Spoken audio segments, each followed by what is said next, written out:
Channel को subscribe करना ना भूलें और हमारे ताज़ा वीडियो सबसे पहले देखने के लिए बेल आइकन को दबाएं।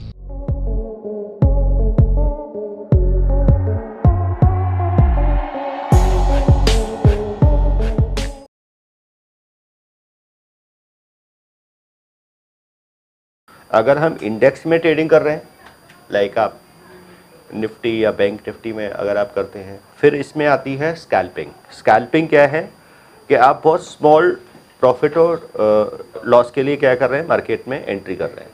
तो उस केस में आप 5 मिनट्स का चार्ट यूज कर सकते हैं, क्या है 3 और 5 मिनट्स, लेकिन अभी 3 नहीं 5 मिनट्स आप ले सकते हैं। सेम अगर आप डे ट्रेडिंग है तो उसमें भी आप इंडेक्स में 15 मिनट का चार्ट यूज कर सकते हैं, क्या है 15 मिनट्स का 30 मिनट्स का चार्ट आप यूज कर सकते हैं। तो ये है हमारे के हमें किस स्टॉक्स में या इंडेक्स में किस टाइम फ्रेम का चार्ट हमें देखना चाहिए। तो वो है कि वो चीज़ आपको माइंड में रखनी है, ठीक है, कि अगर आप स्टॉक्स में ट्रेडिंग करना चाहते हैं या फिर आप इंडेक्स में करना चाहते हैं, आप स्कैल्पिंग बेसिकली क्या होती है, इंडेक्स में होती है। इंडेक्स में भी किस में, जिसमें वॉलेटिलिटी ज़्यादा हो। और वॉलेटिलिटी किस इंडेक्स में ज़्यादा होती है, बैंक निफ्टी में। जो बैंक इंडेक्स है, बैंक निफ्टी है, उसमें बैंक निफ्टी है, ठीक है। सेंसेक्स भी काफ़ी वॉलेटाइल रहता है। तो मोस्ट नॉर्मली ज़्यादातर किस में होती है, बैंक निफ्टी में। लेकिन आजकल निफ्टी में भी मूवमेंट होने लगी है। अभी देखा निफ्टी सुबह कितनी थी, 180 पॉइंट तक डाउन चली गई थी अभी मार्केट, ठीक है। आज बैंक निफ्टी में ज़्यादा मूवमेंट नहीं थी, निफ्टी ज़्यादा वॉलेटाइल थी। अभी फिर क्या हो गई, फिर फ्लैट हो गई, फिर पॉजिटिव हो गई, फिर नेगेटिव हो गई। तो कई बार निफ्टी में भी मूवमेंट होती है। तो ये स्कैल्पिंग बेसिकली इंडेक्स में हम मान सकते हैं, यानी कि इंडेक्स के ऑप्शंस में, किस में, इंडेक्स के ऑप्शंस में।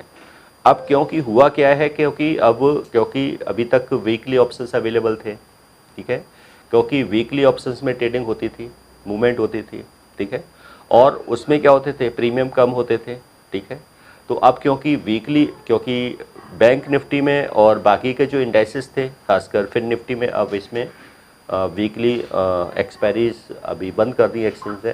तो अब इसमें क्या रहेंगे, इसे मंथली एक्सपायरी रह गई है। तो अगर आप बैंक निफ्टी में अगर आप ट्रेड करेंगे तो अब आपका इन्वेस्टमेंट थोड़ा सा ज़्यादा रहेगा, क्योंकि अब आपको मंथ के हिसाब से प्रीमियम आपके काउंट होंगे, क्योंकि जो टाइम वैल्यू होगी प्रीमियम की वो अकॉर्डिंग टू मंथली बेसिस पर होगी। तो जैसे अभी आपको कोई कॉल 200-300 रुपीज़ के प्रीमियम पे मिल जाती थी, अब वही आपको 500-600 रुपीज़ के प्रीमियम पर मिलेगी। सो अभी लॉट साइज़ क्या होने वाला है, सपोज करो 30 का लॉट साइज़ हो गया, तो आपका प्रीमियम इन्वेस्टमेंट और डबल हो जाएगा। तो वो आपको देखना पड़ेगा कि आपके अकाउंट में कितना कैपिटल है उसके हिसाब से। लेकिन अभी स्कैल्पिंग करने के लिए क्या चाहिए, आपको एक्सपीरियंस चाहिए। क्या चाहिए, थोड़ा सा और एक्सपीरियंस चाहिए, ठीक है। तो अभी आप सिर्फ वॉच करें, क्या है 5 मिनट्स का या चार्ट आप वॉच तो करें, लेकिन अभी ट्रेडिंग 15 मिनट्स के हिसाब से करें। क्या करें, अगर आपको कोई ट्रेड लेना भी है इंडेक्स में तो वो 15 मिनट्स के चार्ट के 15 मिनट्स या 30 मिनट्स का टाइम फ्रेम के हिसाब से करें। उसमें क्या होगा, आपके थोड़े से टारगेट्स भी बड़े होंगे और आपके स्टॉप लॉसेस भी बड़े होंगे। हाँ, जब आपको थोड़ा सा एक्सपीरियंस हो जाए फिर आप किस में जा सकते हैं, स्कैल्पिंग। क्योंकि स्कैल्पिंग में क्या है, क्योंकि आपकी ट्रेडिंग बहुत एंट्री एग्जिट बाद आपको वो काफ़ी फास्ट करना पड़ेगा। क्या है, क्योंकि बहुत फास्ट मूवमेंट होती है मार्केट के अंदर प्रीमियम्स में चाहिए, तो आपको एग्जिट भी लेना पड़ेगा, एंट्री भी लेनी पड़ेगी। फिर उसके बाद अगर आप ट्रेडिंग कर रहे हो तो आपके एक्सपेंसेस भी ज़्यादा होंगे, क्योंकि आपकी फिर ब्रोकरेज और ये कमीशंस भी आपके लगेंगे। तो ये भी आपको फिर देखने पड़ेंगे कि आपके चार्जेस वगैरह कितने हैं। उसके हिसाब से आप अपनी कॉस्टिंग निकाल लें। क्या निकाल लें, स्कैल्पिंग करने के लिए पहले हमें क्या निकालनी है, आप अपनी कॉस्टिंग चेक कर लें कि मेरा एक ट्रेड में कितनी कॉस्टिंग आ रही है। कॉस्टिंग का मतलब क्या है, ब्रोकर का कमीशन कितना बन रहा है। अगर मैं बाई कर रहा हूँ तो बाई का कमीशन क्या है, सेल करूँगा सेल का कमीशन क्या है, फिर जो अदर चार्जेस हैं, टैक्सेस हैं, वो सब।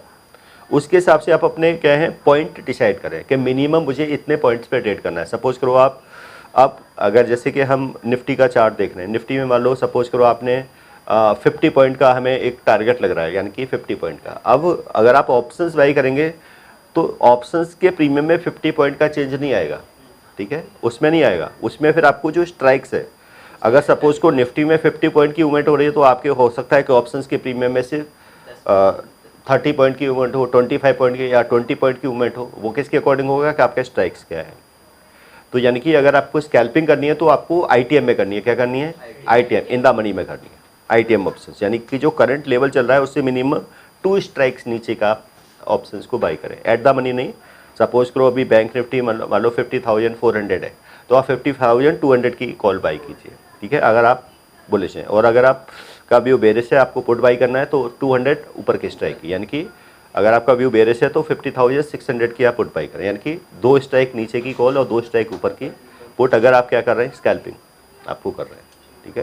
क्योंकि आपको स्मॉल, क्योंकि उसमें एक जैसे हम आगे ग्रीक्स का टॉपिक हमने आई थिंक किया था, क्योंकि उसमें हमें डेल्टा देखना होता है, यानी कि डेल्टा के हिसाब से, यानी कि हमें वो स्ट्राइक चूज करना है जिसका डेल्टा क्या हो, 0.7 के आसपास हो, क्या हो 0.7 के आसपास जिसका डेल्टा हो, वो स्ट्राइक हमें चूज करना है। किसके लिए, स्कैल्पिंग के लिए या डे ट्रेडिंग करने के लिए, जिससे क्या हो कि 0.7 का डेल्टा से क्या होगा कि अगर निफ्टी 50 पॉइंट का मूवमेंट देगा तो उसका 70% का, और अगर हम उसमें से टाइम वैल्यू का भी अगर कैलकुलेशन को निकाल दें उसमें से, तो अगर देखें कि निफ्टी अगर 50 पॉइंट आप जाएगी और डेल्टा 7 है तो वैसे तो 35 रुपये प्रीमियम इंक्रीज होना चाहिए।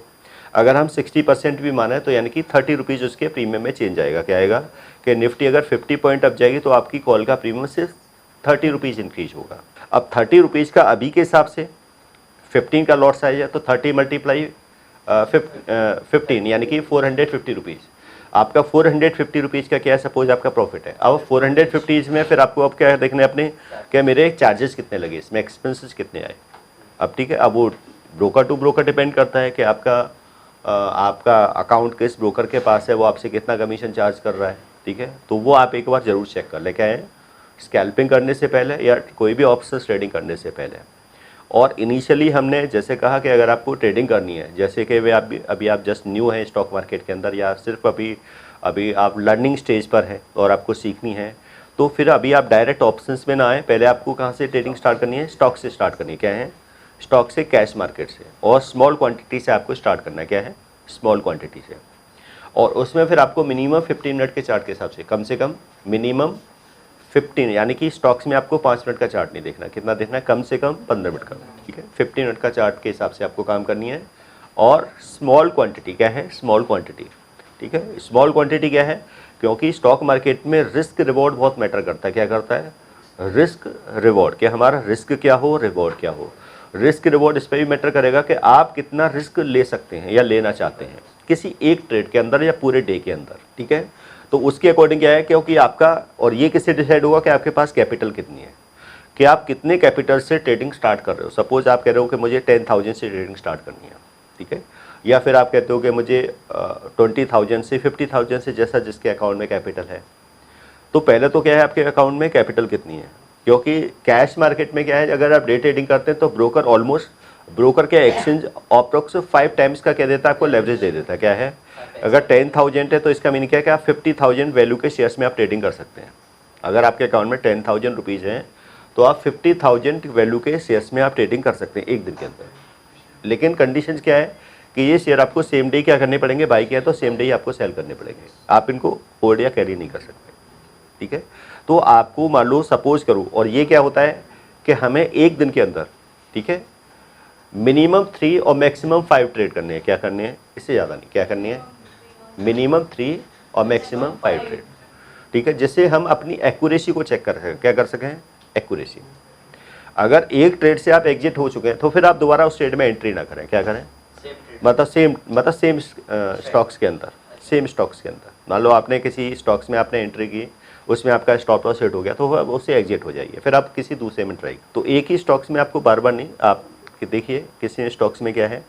और जैसे कि आपका स्टॉप लॉस, जैसे कि अभी हम 1:1 के हिसाब से, जैसे हमने अभी दिखा था कि 1:1 हम टारगेट और स्टॉप लॉसेस रखेंगे, यानी कि इसका मीनिंग क्या है कि अगर 50 रुपीज़ का प्रॉफिट मीन्स 50 रुपीज़ का ही लॉस, तो आपको देखना है कि मैं एक दिन में एक ट्रेड में, अगर सपोज करो आपको पूरे दिन में 5 ट्रेड लेने हैं तो 50 के अकॉर्डिंग क्या होगा, 250 हो गया। क्या हो गया, अगर हम एक ट्रेड में 50 रुपीज़ का रिस्क रिवॉर्ड लेके चल रहे हैं और 5 ट्रेड है तो क्या है, कितना हो गया आपका, 250 रुपीज़ हो गया, ठीक है।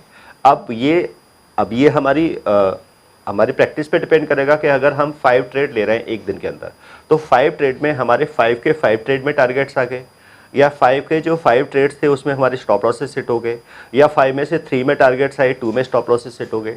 तो किसी वन डे के बेसिस पर हम एक्यूरेसी चेक नहीं कर सकते, हम एक्यूरेसी को चेक करेंगे वीकेंड पे। किसमें, जैसे 5 डेज आपने ट्रेडिंग की, कितनी थी, 5 दिन ट्रेडिंग की, 5 दिन आपने ट्रेडिंग की है तो आपके पर डे के अगर आप 5 ट्रेड करते हैं तो 35 ट्रेड हो गए। कितने हो गया, आपके पूरे वीक के 35 ट्रेड हो गए। अब एंड ऑफ द वीक देखेंगे इसमें से आपके कितने ट्रेड आपके सक्सेसफुल हुए, कितने ट्रेड हमारे फेल हुए, और कितने ऐसे ट्रेड थे जिसमें हमारे टारगेट आए, कितने ऐसे ट्रेड थे जिसमें हमारे स्टॉप लॉस से हिट हुए, या फिर कितने ऐसे ट्रेड थे जिसमें हम नो प्रॉफिट नो लॉस पे एग्जिट हुए, या फिर जिसमें हमारा प्रॉफिट में एग्जिट हुए बट टारगेट नहीं आया, ठीक है, या फिर हमने लॉस में एग्जिट हुए बट स्टॉप लॉस हिट नहीं हुआ। तो ये पूरा हमें क्या है, पूरा एक सीट मेंटेन करनी पड़ेगी। क्या है, आपको एक अपनी ट्रेड सीट मेंटेन करनी है। हाँ बिल्कुल, अगर हम स्टॉप लॉस का वेट कर रहे हैं तो हमें टारगेट का भी वेट करना है। टारगेट के टाइम पे हमें ग्रीड नहीं दिखाना है, स्टॉप लॉस के टाइम पे हमें फियर नहीं दिखाना है, ठीक है। स्टॉप लॉस हिट हो रहा है, हिट होने दो, क्या है, हिट होने दो, यानी कि स्टॉप लॉस को फिर मॉडिफाई मत करो। जो भी हमारा स्टॉप लॉस है वही है, टारगेट भी वही है। एक बार को आप क्या कर सकते हैं, स्टॉप लॉस को मॉडिफाई कब कर सकते हो, जब प्राइस आपके टारगेट्स की यानी कि आपके एंट्री लेवल से ऊपर आ जाए, तो हम इसको फिर ट्रेलिंग स्टॉप लॉस कहते हैं। क्या हम अपने स्टॉप लॉस को क्या कर सकते हैं, ट्रेल कर सकते हैं। तो हमें कुछ ट्रेडिंग के जो रूल्स हैं वो फॉलो करने। क्या है, सबसे पहला क्या है, डिसिप्लिन। डिसिप्लिन का मीनिंग क्या है कि हमें एंट्री तभी लेनी है जब हमारी एंट्री होगी या बनेगी, ठीक है। अगर आज कई बार ऐसा भी होता है कि मान लो हमें कहीं कोई एंट्री भी नहीं मिल रही, एग्जिट, तो उस डे में हम कोई ट्रेड नहीं करेंगे, यानी कि कोई एक ऐसा भी डे हो सकता है कि जिस डे में आपका कोई ट्रेड नहीं हुआ।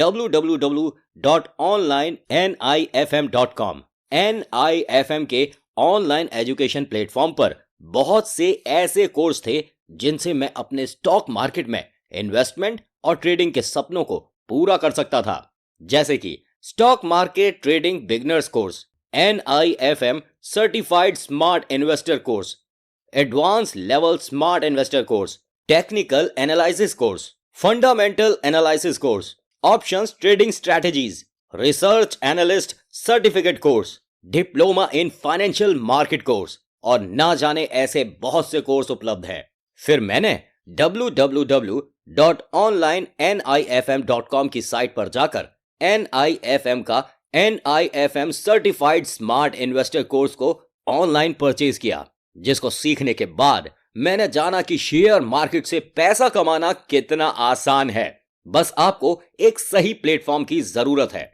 जो है www.onlinenifm.com। NIFM के ऑनलाइन प्लेटफॉर्म की वजह से मैंने लॉकडाउन के दौरान शेयर मार्केट से अच्छी इनकम भी जनरेट की।